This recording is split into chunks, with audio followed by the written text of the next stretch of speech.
72 hours. That was all Abigail Miller had before a corporate liquidation firm let her family's 1,280 acres wither under the Nebraska sun. When the bank deliberately severed her farm's diesel supply to force a foreclosure, they expected a weeping widow. Instead, they ignited a relentless agricultural rebellion. Silence on a farm in mid-May is not peaceful. It is the sound of impending bankruptcy. Abigail Miller stood at the edge of the sprawling lower 40, the harsh Nebraska wind whipping her auburn hair across her face. Beside her, the massive green frame of a John Deere 8320R tractor sat dead in the dirt. The massive machine, capable of pulling a 40-foot planter through hard-pan soil, was completely useless. The digital fuel gauge on the console glowed with a mocking, flashing red 0. It had been exactly 6 months since a massive coronary had taken her husband, David, leaving Abigail alone to manage one of the most productive, yet highly leveraged, independent farming operations in Kearney County. They had weathered droughts, tariffs, and volatile commodities markets together, but David's sudden death had triggered a predatory cascade within the financial institutions that held their operating loans. Down the gravel driveway, a heavy cloud of pulverized limestone signaled the arrival of salvation, or so she thought. It was the familiar silver tanker truck from the Farmers Union Co-op, carrying the 3,000 gallons of off-road red diesel required to keep the planters moving around the clock before the spring rains arrived. If the seed wasn't in the ground by June 15th, Abigail would violate the terms of her federal crop insurance, effectively guaranteeing default on the farm's massive mortgages. But the truck didn't slow down as it approached the main bulk tanks near the equipment sheds. Instead, the driver hit the air brakes, threw the rig into reverse, and executed a clumsy 3-point turn right in the middle of her driveway. Abigail sprinted toward the truck, waving her arms frantically. The driver, a local guy named Gary, who had been delivering fuel to the Miller farm for 15 years, rolled down his window. He couldn't meet her eyes. "Gary, what are you doing?" Abigail shouted over the roar of the idling diesel engine. "The bulk tanks are completely dry. The planters are stranded in the south field." "I'm sorry, Abby," Gary muttered, gripping the oversized steering wheel until his knuckles turned white. "I got a call from dispatch 2 miles down the highway. They flagged your account. A hard stop." "That's impossible," Abigail countered, her pulse hammering in her throat. "I have a standing line of credit with Omaha Central Credit for fuel and fertilizer inputs. We negotiated it in February." "Not anymore, you don't," Gary said softly. "The bank froze the credit line this morning. Dispatch said the cooperative can't drop a single gallon unless you can hand me a cashier's check for $12,000 right now." "I'm just the driver, Abby. They'll fire me if I open the valves." Abigail stepped back as if physically struck, the grit from the tires stinging her cheeks as Gary slowly drove away, taking the lifeblood of her farm with him. Walking back to the empty farmhouse, the gravity of the betrayal began to crystallize. She immediately picked up the phone and dialed Rhett Cobb, the senior agricultural loan officer at Omaha Central Credit. Cobb was a new breed of banker, a man who preferred algorithms and corporate acquisitions over handshakes and generational loyalty. He had been circling her farm like a vulture since the day of David's funeral. "Abigail," Cobb answered smoothly, his voice practically dripping with artificial sympathy. "I was expecting your call." "You cut off my fuel line during the most critical week of planting," Abigail said, keeping her voice dangerously low and steady. "Without diesel, I can't plant. If I don't plant, I can't harvest, and I can't pay back the primary mortgage." "What are you trying to do, Rhett?" "We are mitigating risk, Abigail," Cobb replied, with the practiced ease of a corporate liquidator. Following David's unfortunate passing, our risk assessment committee re-evaluated the viability of the Miller farm. Your debt-to-asset ratio is deeply concerning. The 20,000 bushels of soybeans you have sitting in your grain bins from last year's harvest are currently trading at a 10-year low. You are holding worthless inventory, and the bank cannot justify extending further uncollateralized credit for fuel. Those beans are collateral, Abigail argued. The market will rebound. Not fast enough, Cobb said coldly. Abigail, let's be pragmatic. Managing 1,280 acres is a monumental task for a grieving widow. I have been in contact with Vanguard Ag Holdings. They are a corporate farming conglomerate looking to expand in Kearney County. They are willing to purchase your land at a fair market value, enough to clear your debts to the bank. I strongly advise you to sign the letter of intent I'm sending over. If you don't, and you fail to plant your crop, we will foreclose by October. You will walk away with nothing. The phone line went dead. Abigail stood in her kitchen, staring at the financial ledgers scattered across the oak dining table. Cobb wasn't just managing risk, he was manufacturing a crisis.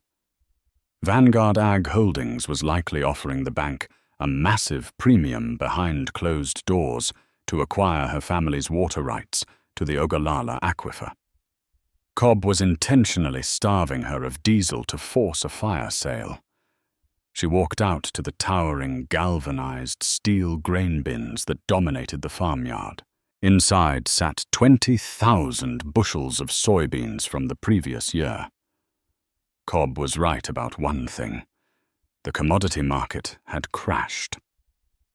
Selling them now wouldn't even cover the freight costs to move them to the railhead in Grand Island, let alone pay off the bank. But as she stared at the mountains of golden beans through the inspection hatch, a radical, desperate thought pierced through her panic. The bank had cut off her access to petroleum, but petroleum was just stored energy. Soybeans were around 20% oil by weight. David had always been a tinkerer, a man obsessed with self-reliance. During the massive diesel price spikes of 2008, he had spent months researching alternative fuels, insisting that the farm shouldn't be entirely at the mercy of Middle Eastern oil cartels and Wall Street speculators.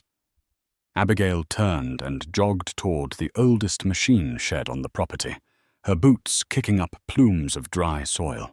In the darkest corner of the corrugated metal building, buried under a rotting tarp and stacks of discarded hydraulic hoses, sat a piece of equipment David had purchased at an industrial auction, but never fully utilized.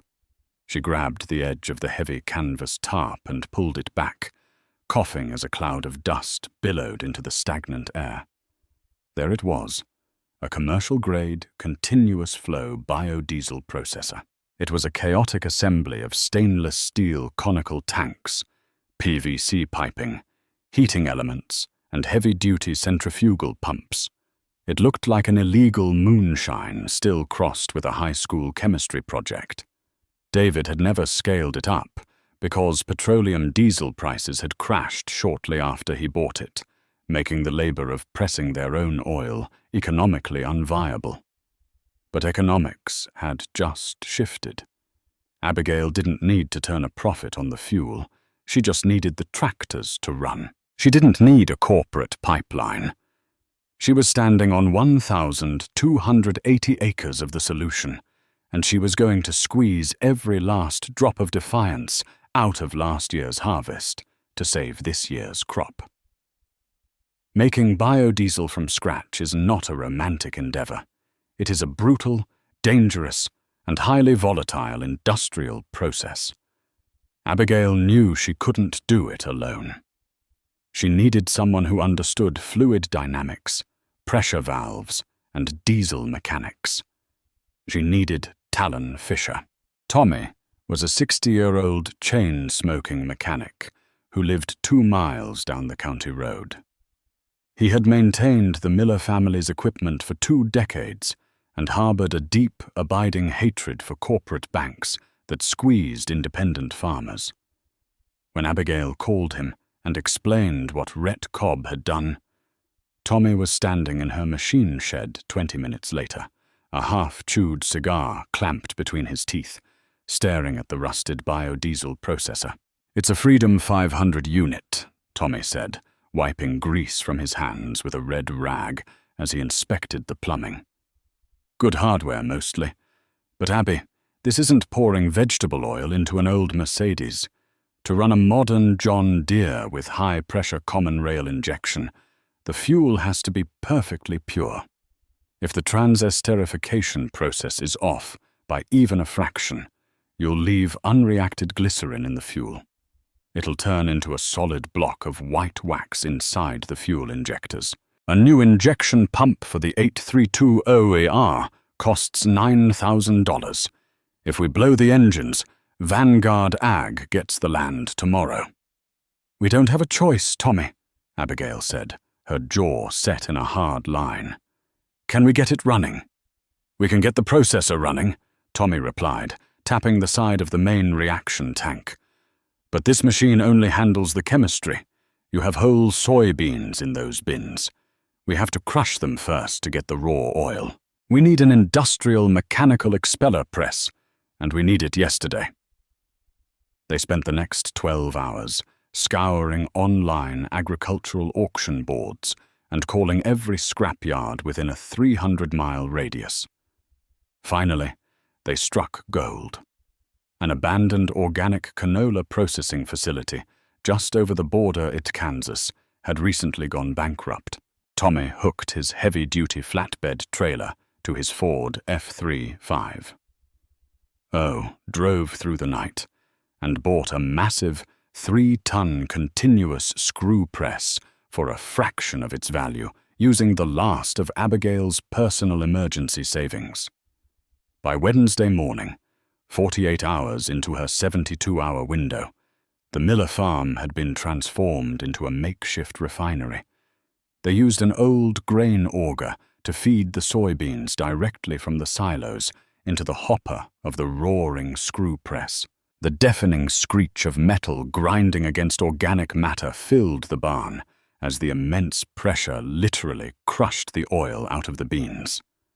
A thick, cloudy amber liquid began to pour from the bottom of the press into 50-gallon plastic drums, leaving behind dry, protein-rich soybean meal that Abigail could later sell as cattle feed.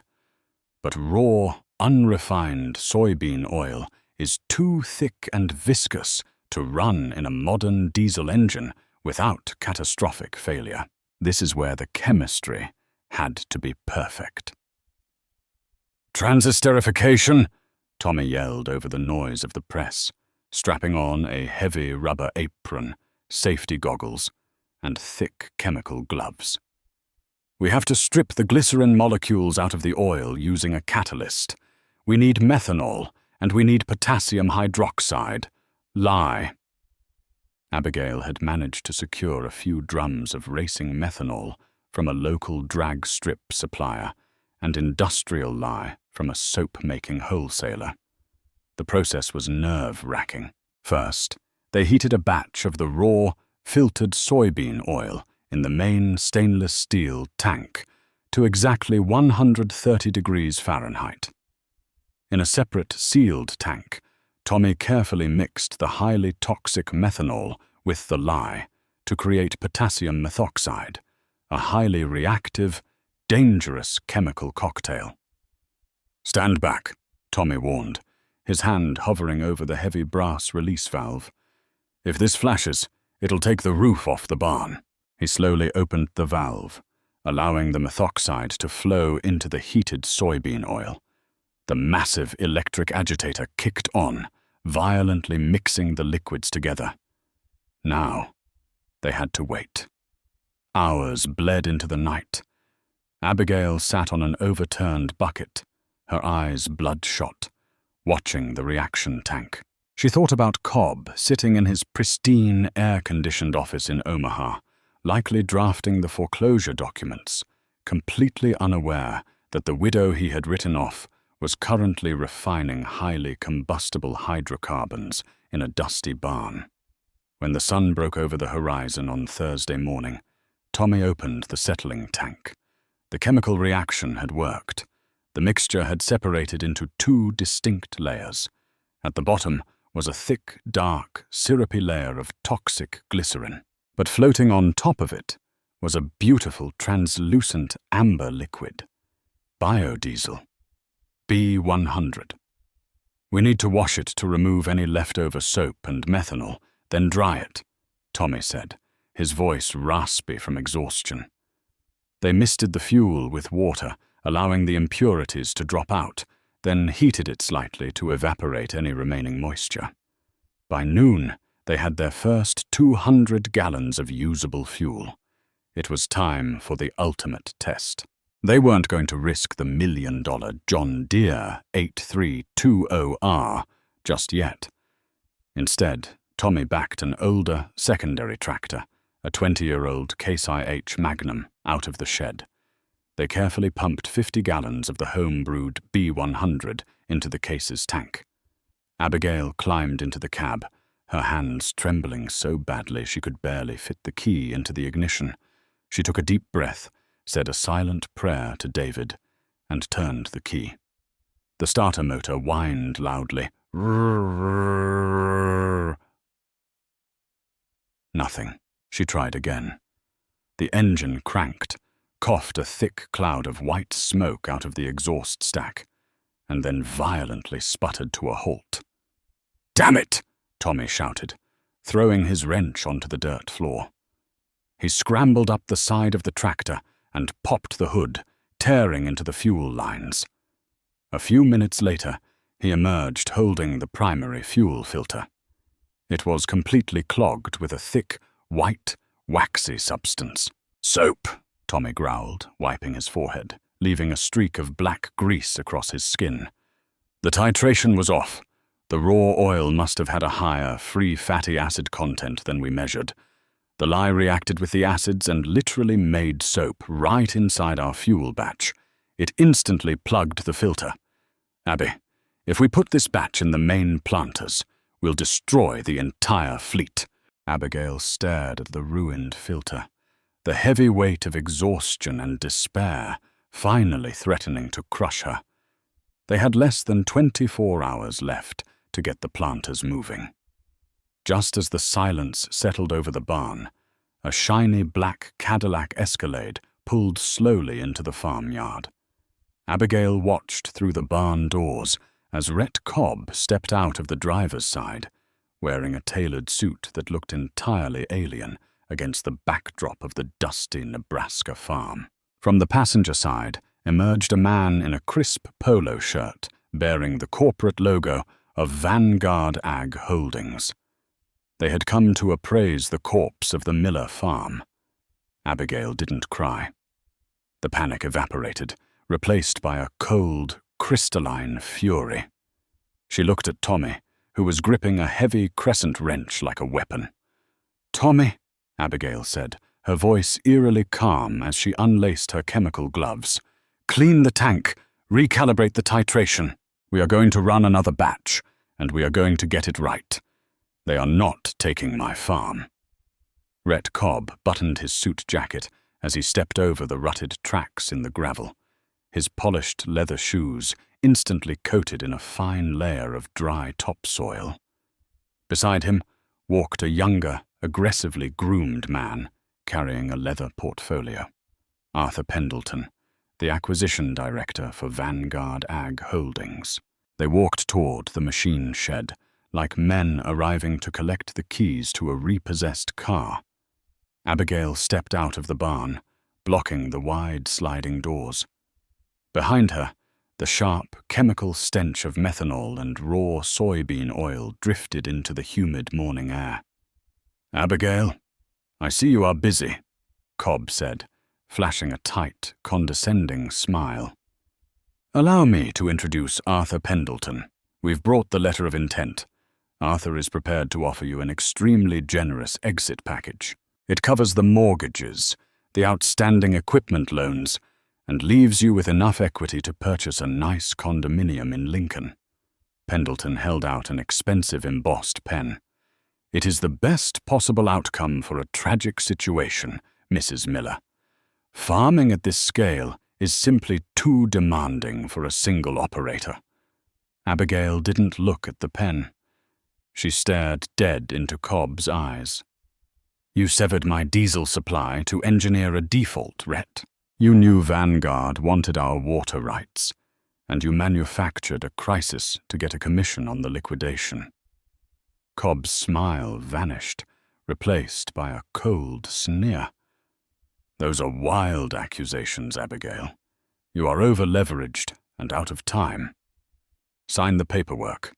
If those planters aren't rolling by tomorrow evening, the crop insurance is voided, and we foreclose. You will lose everything. Arthur sniffed the air, wrinkling his nose. What in God's name is that smell? Are you running an illicit still in there, Mrs. Miller? I'm securing my inputs, Abigail said sharply. Now, unless you have a warrant or a court-ordered eviction notice, you are trespassing on private property. Get off my land before I call Sheriff Hayes to remove you. Cobb let out a harsh laugh, adjusting his tie. Have it your way, Abigail. Enjoy your final 24 hours on the property. He turned on his heel, and the two corporate vultures marched back to their Escalade. Abigail watched them drive away until the dust settled. Then she spun around and rushed back into the barn. Tommy was already deep into the chemistry manuals David had left behind. He was rapidly punching numbers into a grease-stained calculator. We missed the free fatty acids, Tommy muttered, tapping the page furiously. The beans are a year old. They've oxidized in the silos. The acid content in the raw oil is too high for a standard lye reaction. The lye just neutralizes the acid and turns into soap, which is why the filter clogged. We can't just run a standard base catalyst. So how do we fix it? Abigail asked, her heart hammering against her ribs. We have to do a two-stage process, Tommy explained, looking up. An acid esterification first. We need to hit the raw oil with sulfuric acid to neutralize the free fatty acids, let it settle, and then run the lye and methanol reaction to strip the glycerin. It takes twice as long, and we need high-grade sulfuric acid right now. Abigail didn't hesitate. She ran to her pickup truck. She drove 80 miles an hour down the county highways to an industrial battery supply warehouse in Grand Island. She practically threw her credit card at the clerk, purchasing 4 heavy jugs of commercial battery acid, and raced back to the farm. By late Thursday afternoon, the barn felt like a military bunker under siege. They pumped 300 gallons of freshly crushed soybean oil into the processor.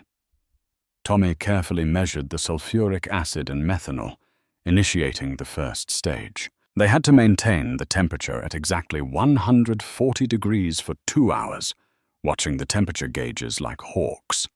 If it got too hot, the methanol would boil off and combust. If it got too cold, the reaction would stall. Midnight passed.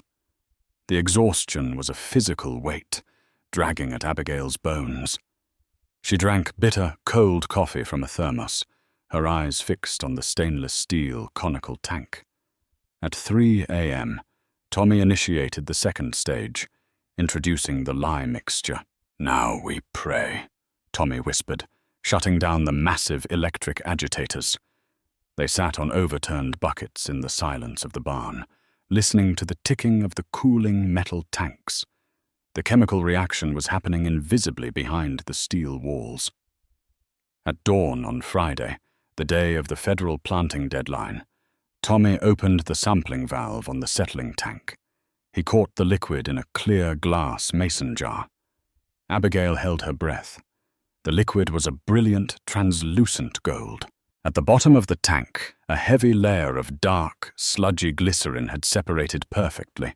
The fuel was pure. There was no soap. There was no cloudiness. It was high-grade, premium B100 biodiesel. "Wash it," Abigail ordered, adrenaline surging through her exhausted veins. "Wash it, dry it, and pump it into the deer." Friday morning at 9 a.m., 8 hours until the crop insurance deadline, the massive John Deere 8320R sat in the gravel, hitched to the 40-foot, 24-row planter. The seed hoppers were fully loaded with thousands of pounds of seed. Tommy stood atop the tractor, holding the heavy fuel nozzle connected to their makeshift refinery. He pumped 150 gallons of golden, home-brewed soybean diesel directly into the tractor's massive tank.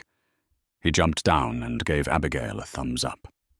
Abigail climbed the steps into the glass-enclosed cab of the tractor. Her hands were raw, calloused and stained with grease. She settled into the air ride seat and stared at the ignition key.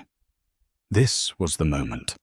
If the fuel wasn't pure enough, the high-pressure common rail injectors would shatter, destroying a $40,000 engine and handing the keys of her family's legacy directly to Vanguard Ag Holdings. She turned the key. The starter engaged. The massive 9.0-liter PowerTech engine cranked once, twice, and then roared to life with a deafening, powerful rumble. Black smoke puffed from the exhaust stack, immediately clearing into a clean, transparent haze. The engine didn't sputter. It didn't cough. It idled with absolute, terrifying precision. Tears finally pricked Abigail's eyes, but she blinked them away. There was no time to celebrate. She threw the massive transmission into gear, lowered the planter hydraulics, and drove straight into the south field. For the next 6 hours, Abigail Miller unleashed hell on the Kearney County soil. The heavy steel disc openers sliced into the dark earth, dropping seeds at perfectly spaced intervals. The tractor pulled effortlessly, burning the very oil the farm had produced the year before. A strange, sweet scent wafted across the fields, the distinct smell of roasting soybeans and French fries, the undeniable aroma of pure biodiesel. Down the road, neighbors began to pull their pickup trucks onto the shoulder, watching in awe.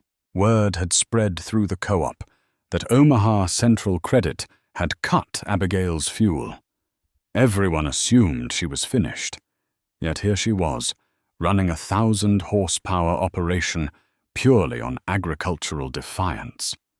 At 2 p.m., a white Ford Explorer with state government plates came tearing down her driveway, followed closely by Rhett Cobb's black Escalade. Abigail saw them in her rear-view monitors. She didn't stop. She hit the headland, executed a flawless turn, and kept the planter moving. Cobb and a man in a windbreaker stepped into the dirt, waving their arms. Tommy intercepted them in his rusted farm truck, skidding to a halt to block their path. Abigail eventually throttled down, putting the tractor in park, but leaving the engine roaring, and climbed down from the cab. "Shut that machine down immediately," the man in the windbreaker yelled. "I am Agent Miller, with the State Department of Environmental Quality. Mr. Cobb filed an emergency injunction. You are operating an unlicensed, unpermitted petroleum refinery and combusting non-taxed, non-regulated hazardous materials." Cobb stood behind the agent, looking triumphant. "It's over, Abigail. You circumvented the cooperative, you bypassed the EPA, and you are running an illegal fuel operation. The fines alone will bankrupt you by Monday." Abigail walked right up to the state inspector, pulling a folded, grease-stained stack of papers from her denim jacket. She shoved them into his chest. "Title 40 of the Code of Federal Regulations, Part 79, Abigail shouted over the roar of the idling John Deere.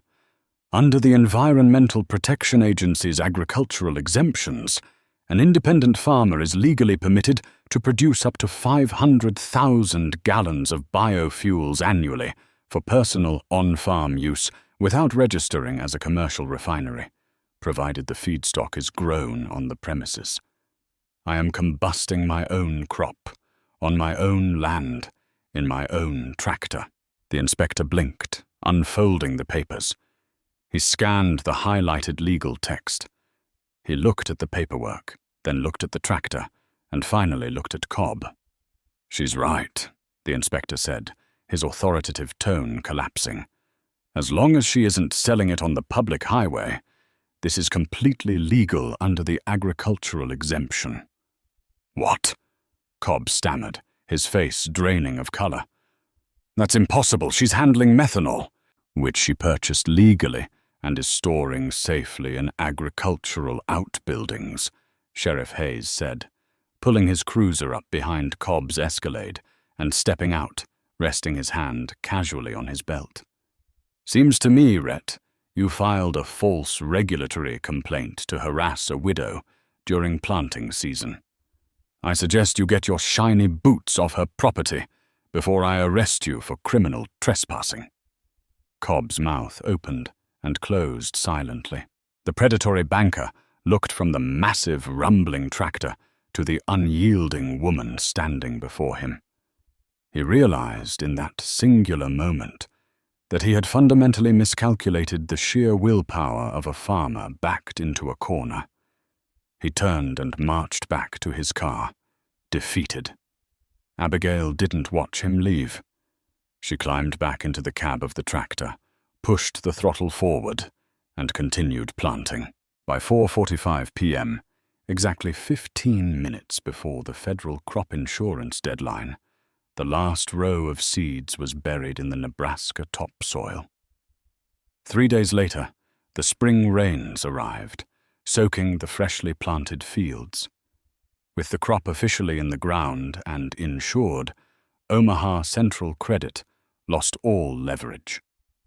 The collateral was secured. Vanguard Ag Holdings officially withdrew their letter of intent, realizing the Miller farm was no longer easy prey. Abigail didn't stop there. Armed with a functional, scaled-up biodiesel processor, she severed her fuel lines with the cooperative entirely. She took her financial ledgers to a local agricultural credit union, showing them her newly eliminated diesel overhead costs. They bought out her mortgages from Cobb's bank that same afternoon, granting her a stabilized line of credit. The corporate liquidation firm had tried to bleed her dry by cutting the vein of her operation. Instead, they had simply taught a widow how to pump her own heart. If this story of agricultural defiance, engineering, and sheer grit inspired you, don't let it stop here. Hit that like button to support independent farmers, share this video to expose the ruthless tactics of corporate banking, and make sure you subscribe to the channel for more incredible real-life stories of people fighting back against the system and winning. Drop a comment below. Would you have the courage to build your own fuel?